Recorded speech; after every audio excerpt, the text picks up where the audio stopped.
Salut la brigade, vous souhaitez créer votre micro-entreprise, donc devenir micro-entrepreneur ou anciennement appelé auto-entrepreneur.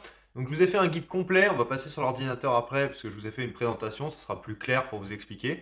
Juste avant de commencer, je vous le redis pour ceux qui ne le savent pas encore, je suis en train de créer une formation qui sera totalement gratuite que je mettrai sur YouTube sur toutes les étapes de la création d'entreprise de A à Z. Donc ça permettra d'avoir une bonne vision d'ensemble. Donc pour ne pas louper ça, n'oubliez pas de vous abonner et de cliquer sur la petite cloche.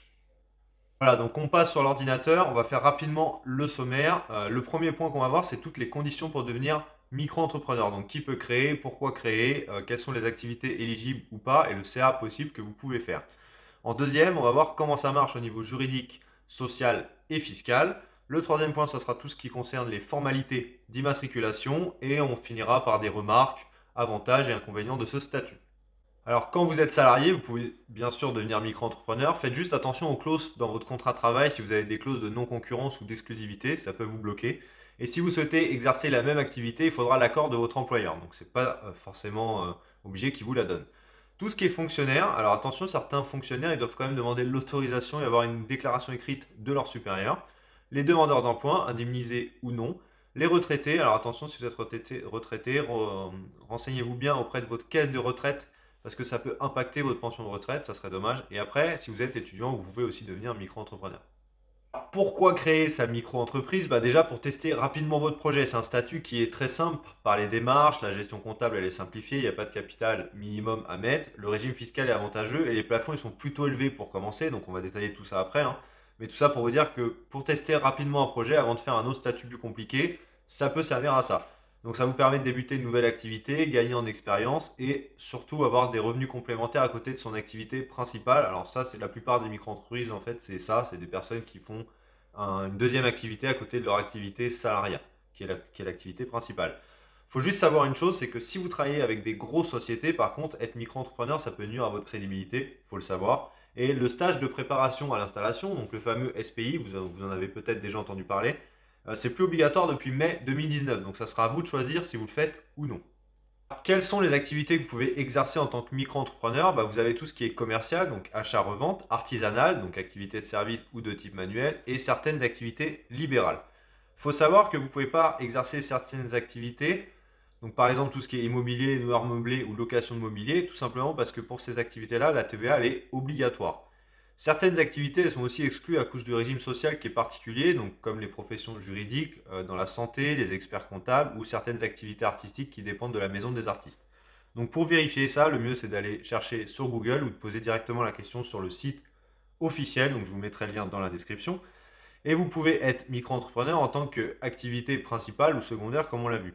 Il faut savoir aussi que si vous êtes déjà au régime TNS, donc travailleur non salarié, donc en fait quand vous créez votre micro-entreprise, vous êtes au régime travailleur non salarié. C'est pour ça qu'on peut le faire à côté du salariat d'ailleurs. Donc par exemple un gérant majoritaire d'une SARL, il est au régime TNS, et s'il il est déjà gérant de cette SARL, il ne peut pas créer une micro-entreprise à côté. Alors évidemment, si vous pensez arrêter la SARL pour créer la micro-entreprise, ça non plus, c'est pas si simple que ça parce qu'ils ont mis un délai de carence entre les deux avant de pouvoir le faire. Et tout simplement parce qu'ils n'ont pas envie que les gens arrêtent leur SARL pour faire des micro-entreprises. Si vous êtes salarié dans un autre pays, donc par exemple l'Allemagne, vous ne pouvez pas créer votre micro-entreprise parce que ce pays ne reconnaît pas ce statut. Donc vous dépendez du pays en fait où vous êtes salarié et vous pouvez par contre créer une entreprise avec un autre statut, donc SARL, SAS. Et si vous êtes marié, chaque personne du couple peut avoir un statut de micro-entrepreneur. Alors par contre, ce qu'il faut bien savoir, c'est qu'il faudra qu'il y ait deux codes APE différents, c'est-à-dire deux activités différentes.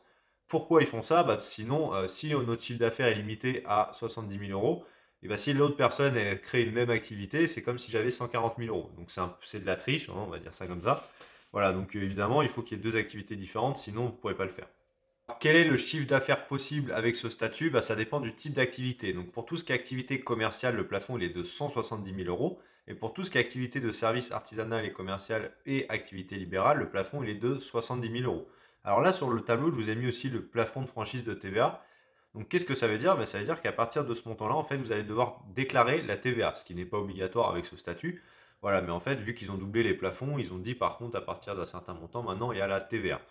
Donc pour une activité commerciale, par exemple, à partir de 82 800 euros, vous devez faire votre déclaration de TVA. Il faut savoir aussi qu'il faut proratiser sur l'année civile en fonction de la date à laquelle vous démarrez pour connaître le CA. Donc par exemple, si vous commencez le 1er juin 2019, jusqu'à la fin de l'année, ça fait 214 jours. Donc fois 170 000 euros qui est la limite pour une activité commerciale, divisé par 365 jours de l'année, ça nous fait un seuil de 99 600 euros environ. Donc voilà, vous pourrez faire ce chiffre-là si vous commencez le premier jour. Si vous avez une activité mixte, donc vous faites du service et du commercial, donc il n'y a pas le même plafond. Donc par exemple, je fais des sites internet et je vends des ordinateurs. En fait, le CA global, il ne doit pas dépasser le plafond du commercial, donc 170 000 euros. Et dans ce CA, ma partie service, ça ne doit pas dépasser le plafond de 70 000 euros. Donc c'est logique. Si 2 années de suite, par contre, vous dépassez le seuil autorisé, il faut savoir que vous sortez automatiquement du statut micro.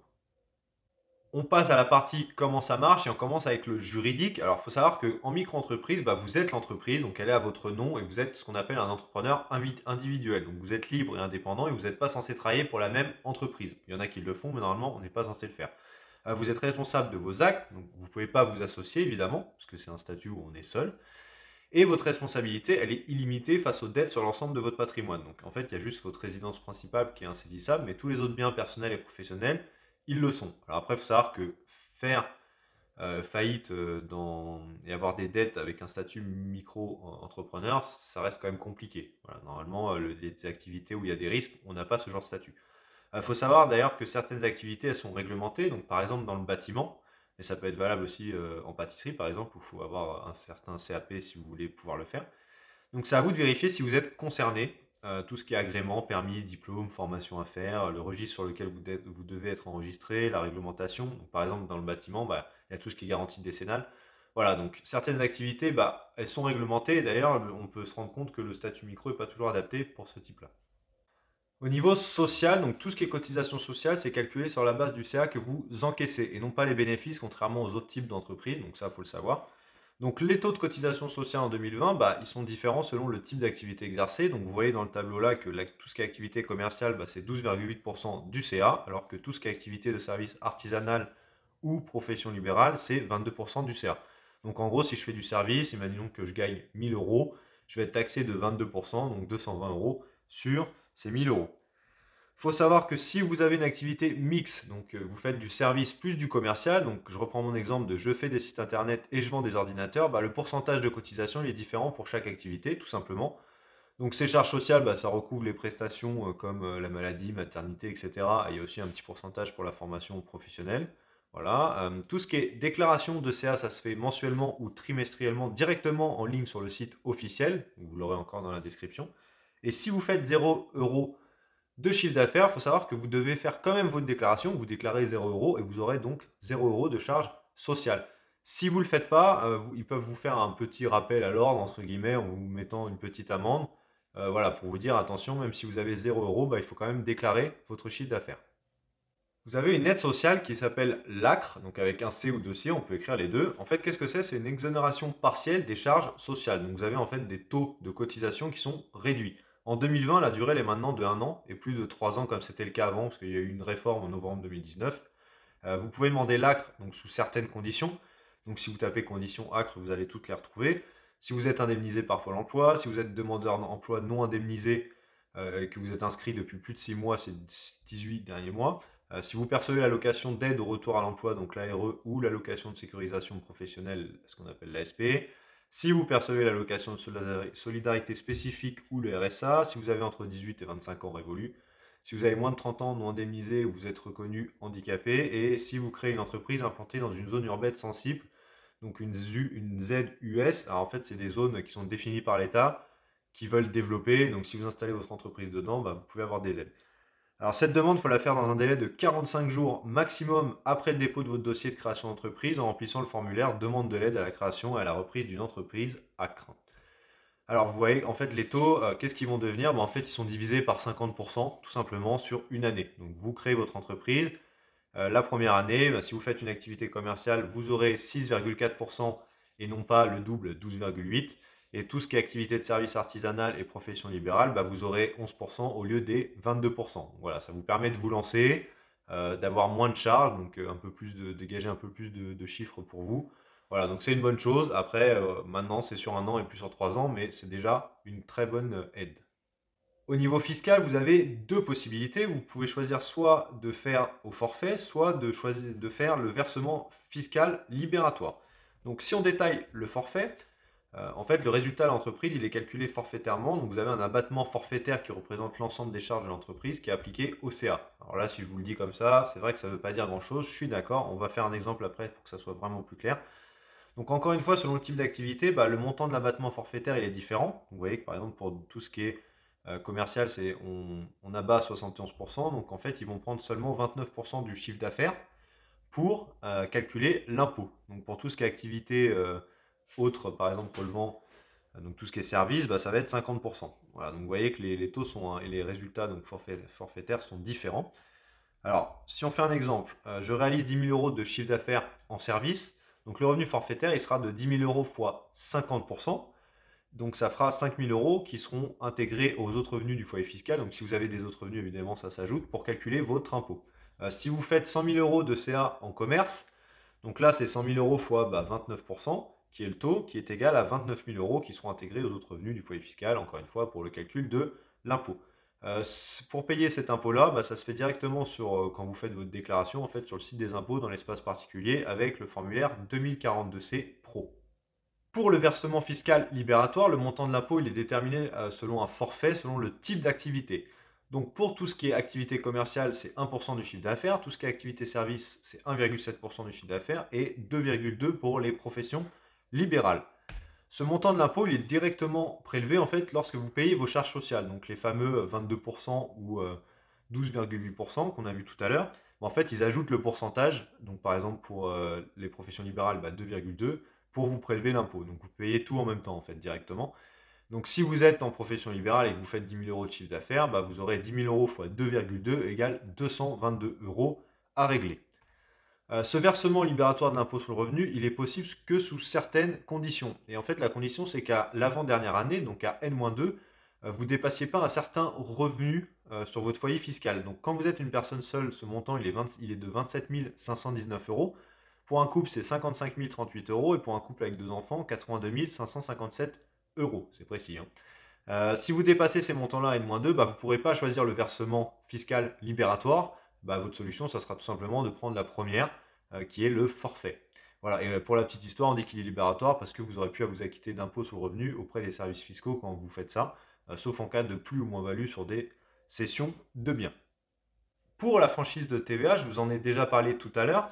En fait, en micro-entreprise, normalement, vous n'avez pas de facturation de TVA. Donc, toutes vos factures, en fait, elles se font hors taxe. Sauf, en fait, si vous dépassez un certain seuil. Donc, pour tout ce qui est activité de service, c'est 33 200 euros. Donc, entre 33 200 euros et 70 000 euros, vous devrez déclarer cette TVA. Et pour tout ce qui est activité d'achat-vente, donc commercial, si vous dépassez 82 800 euros, donc entre 82 800 euros et jusqu'à 170 000 euros qui est le plafond, et là aussi vous devrez faire la déclaration de votre TVA. Alors après, ça peut être avantageux parce que quand on a la TVA, si vous investissez pour votre activité, au moins vous pouvez récupérer la TVA. Quand vous avez une entreprise en France, il faut payer ce qu'on appelle la cotisation foncière des entreprises, donc la CFE. Donc le montant, en fait, il dépend du chiffre d'affaires que vous faites. Donc vous voyez que dans le tableau, jusqu'à 10 000 euros, vous avez entre 221 et 526. Entre 10 000, 1 euro et 32 600 euros, vous avez entre 221 et 1050 euros à payer. Bon après, cette CFE, elle dépend aussi de la ville où votre entreprise est implantée, etc. Donc il y a plusieurs critères. Si vous tapez CFE entreprise sur Google, vous aurez ce tableau-là sur le site de l'État avec tous les montants. Il faut savoir que si votre CA ne dépasse pas par contre 5 000 euros, vous n'aurez pas de CFE à payer. Et cette CFE, elle se paye en fin d'année, donc en décembre, sur le site des impôts, donc dans la partie professionnelle. En ce qui concerne vos obligations, vous devez ouvrir un compte dédié pour votre activité. Alors un compte professionnel, ce n'est pas forcément obligatoire. Il y a certaines banques qui vont vous dire oui, il faut prendre un compte professionnel, mais du coup c'est plus cher. Des fois, il y a certaines banques qui vous laissent avec un compte personnel. Il faut juste que ce compte-là il soit vraiment dédié à votre activité. Après, que ce soit un compte perso ou pro, voilà, c'est à vous de voir si la banque vous laisse ou pas le faire. Il y en a qui bloquent, d'autres pas. Sur toutes vos factures, il faut écrire que la TVA est non applicable, article 293B du CGI. Il faut tenir un livre journal détaillant vos recettes, éventuellement vos dépenses, mais quand on est en micro-entreprise, vu qu'on ne récupère pas la TVA, de toute façon, voilà, tout ce qui est déplacement et tout, on ne peut pas récupérer. Donc, les dépenses, c'est pas forcément très intéressant, c'est surtout les recettes. Il faut conserver pendant 10 ans l'ensemble de vos pièces comptables. Si vous faites une activité d'achat-revente, il faut tenir un registre récapitulatif de tous vos achats et de toutes vos ventes. Si vous exercez deux activités différentes relevant des deux seuils, donc de deux seuils différents. c'est-à-dire 170 000 et 70 000 euros, bah, il faut tenir deux comptabilités distinctes pour chaque activité. Par contre, si vous exercez deux activités qui ont le même seuil, bah, vous tenez qu'une seule comptabilité pour les deux activités. Évidemment, la dernière chose, bah, c'est toujours de déclarer votre chiffre d'affaires et régler votre cotisation tous les mois ou tous les trimestres. Pour vous immatriculer, il faudra aller voir différents organismes selon votre activité. Donc tout ce qui est activité commerciale, c'est la CCI. Activité artisanale, c'est la CMA, la Chambre de métier et de l'artisanat. Activité libérale, l'URSSAF. Et les agents commerciaux, c'est le greffe du tribunal de commerce. Il faut savoir que toutes les démarches, elles sont à faire avant le début de votre activité ou dans les 15 jours qui suivent son lancement. Il ne faut pas trop attendre non plus. Toute modification de situation, ça doit être déclaré à votre organisme. Pour tout ce qui est liste des pièces à fournir, alors je ne vous les ai pas mises là parce que en plus ça peut changer et évoluer, mais vous tapez sur Google liste pièces à fournir micro-entrepreneur et vous allez trouver plein de sites qui vous donnent toute la liste des pièces. Alors, il faut savoir que certains organismes aussi vous proposent de vous aider à faire toutes ces démarches. Mais évidemment, ça vous coûtera de l'argent. Donc, par exemple, à la CCI, je sais que ça coûte 70 euros actuellement. Moi, ce que je vous conseille, si vous êtes un peu débrouillard et que vous n'avez pas trop de soucis avec l'informatique, bah, vous pouvez aller faire tout directement sur le site officiel. Encore une fois, que vous aurez dans la description. Voilà, vous suivez les étapes, c'est vraiment simple. Et puis, bah, comme ça, vous n'avez pas besoin de débourser 70 euros pour faire toutes les démarches. Quelques remarques, avantages et inconvénients. Il faut savoir qu'après la création de votre statut, vous allez recevoir différents courriers, donc plusieurs courriers de différents organismes qui vont vous demander de payer des choses pour vous enregistrer dans des soi-disant bases de données. Alors faites attention, si vous lisez les petites lignes en bas, vous verrez que c'est pas obligatoire, mais ils vous font des modèles de lettres qui vous font croire que c'est un peu des organismes officiels. Donc c'est des arnaques, ça va direct à la poubelle. Les avantages de ce statut, on en a parlé déjà un peu tout à l'heure, déjà il y a tout ce qui est démarches de création qui sont très rapides.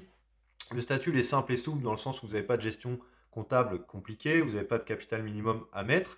Le régime fiscal il est avantageux, vous n'avez pas de TVA à gérer, sauf si vous dépassez évidemment la franchise de TVA. Vous n'avez pas de bilan ni de compte de résultat donné en fin d'année comme pour les autres statuts. Donc ça c'est bien. Ensuite les plafonds de 70 000 euros et 170 000 euros, voilà, ils ont été doublés, bah, je vous l'ai dit, il y a quelques années. Donc maintenant c'est quand même un statut qui vous permet de lancer votre activité et de bien la tester avant éventuellement de passer à un autre statut si besoin. Les inconvénients, pour certains types d'activités, c'est pas du tout un bon statut. Donc faites bien quand même une étude de marché et un petit prévisionnel financier pour voir si un autre statut ne serait pas plus adapté. Alors, par exemple, dans le bâtiment, si vous avez beaucoup d'investissements à faire, bah, vous ne récupérez pas la TVA, donc déjà vous perdez de l'argent. Et bah, en fait, vous avez besoin quand même d'avoir des plafonds beaucoup plus élevés. Voilà, donc il y a beaucoup d'activités, c'est bien pour commencer, mais ça va vite atteindre le fameux plafond. En micro-entreprise, vous ne pouvez pas vous associer. C'est pas toujours simple de travailler avec des grosses sociétés, tout simplement parce que bah, ce statut ne fait pas trop sérieux, on va dire. Si vous faites beaucoup de chiffre d'affaires, bah, forcément, c'est pas adapté non plus. Et tout ce qui est taxes, par contre, c'est taxes sur le chiffre d'affaires et non les bénéfices. Parce que dans les sociétés, c'est sur les bénéfices que vous êtes taxé. Donc si vous avez beaucoup d'investissements, ça rejoint un peu le premier point que je vous ai donné dans les inconvénients. Exemple dans le bâtiment, bah, ce n'est pas un bon statut. Et vous n'avez pas évidemment d'avantage de base comme un salarié. Voilà, donc j'espère que tout ce que je vous ai dit, ça vous a aidé à comprendre comment fonctionne ce statut exactement. J'ai vraiment essayé de tout rassembler, de tout vous mettre au même endroit. S'il y a quelque chose qui n'est pas clair, n'hésitez pas à me poser une question dans les commentaires, je me ferai un plaisir d'y répondre. Un petit j'aime aussi, ça pourrait être super. Et puis bah moi je vous dis à la prochaine pour une nouvelle vidéo. Salut!